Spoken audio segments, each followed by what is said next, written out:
du dispositif de suivi de l'amélioration du climat des affaires, s'est engagé dans un vaste chantier de réforme du secteur. Des plans de réforme sont élaborés pour faciliter les investissements privés dans un contexte à fort défi sécuritaire et économique. Une année après, les membres du comité se retrouvent dans la capitale burkinabé pour la première session ordinaire de l'année 2024 sous l'égide du chef du gouvernement. La session met au cœur des échanges l'adoption et l'examen du rapport de mise en œuvre du plan de réforme à la date du 31 décembre 2023. Ainsi, à la lumière du rapport de mise en œuvre du plan de réforme 2023 qui est soumis à notre examen, je note un taux de réalisation global de 67,23% malgré les contextes national et international difficiles. C'est le lieu pour moi de féliciter toutes les parties prenantes pour ce résultat appréciable, toute chose qui dénote de notre capacité de résilience.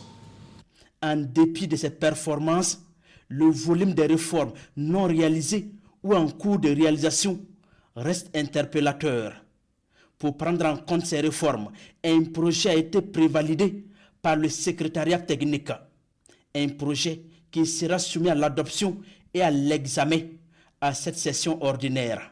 Ce plan annuel de réforme, en plus des réformes non mises en œuvre en 2023, prend en compte la tranche annuelle 2024 du plan stratégique d'amélioration du climat des affaires 2021-2025 et du plan d'action pour l'initiative régionale d'amélioration du climat des affaires, IRCA.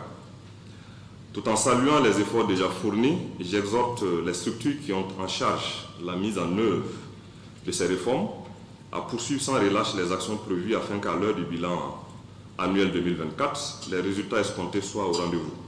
Le secteur privé joue un rôle capital dans le développement du Burkina Faso. Pour le gouvernement de la transition, il est l'un des moteurs de l'économie et de création d'emplois.